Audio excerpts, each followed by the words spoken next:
তাকে অ্যারেস্ট করা হয়েছে। পুলিশের বক্তব্য ওনারা জানেন না তাকে কোথায় রাখা হয়েছে, সেটা এখনো পর্যন্ত ক্লিয়ার নয় যে লালবাজারে নিয়ে এসছে। একজন জননেতা, তাকে অ্যারেস্ট করা হয়েছে। পুলিশের বক্তব্য ওনারা জানেন না তাকে কোথায় রাখা হয়েছে। সুতরাং আমরা সেটাই জানার চেষ্টা করছি তাকে রাখা হয়েছে কোথায়। ধন্যবাদ। আমার ফুটেজ তো দেখালাম যে এই থানার লালবাজার থানাতে আনা হলো বিধায়ক নওশাদ সিদ্দিকী, কি বলবেন? ওনারা বলছেন যে আমরা এখনো পর্যন্ত জানি না ওনাকে কোথায় রাখা হয়েছে। কোনো কি ষড়যন্ত্র চলছে, কি বলবেন? আইনজীবী হিসাবে আপনাদের কিছু বলার আছে না?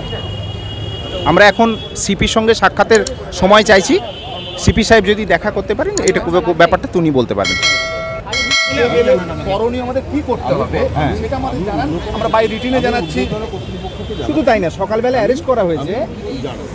সকালবেলা অ্যারেস্ট করা হয়েছে। জেনারেল সেক্রেটারি এসেছে এবং তার সঙ্গে লয়ার এসেছে, একটু কথা বলতে চাইছি। আইএসএফ এর বিশ্বজিৎ মাইতি এবং আইনজীবী শেখ হাসান। এটা স্টেট লিগ্যাল সেলের অন্তত এই দুজনকে আপনি সিপির সঙ্গে কথা বলার অন্তত পারমিশন করে। ঠিক আছে,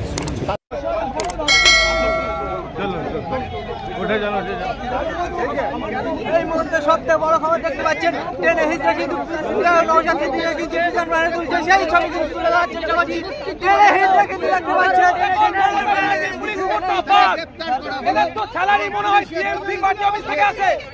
কি বলবেন নওশাদ সাহেব, কি বলবেন? সেই ছবি কিন্তু দেখতে পাচ্ছেন।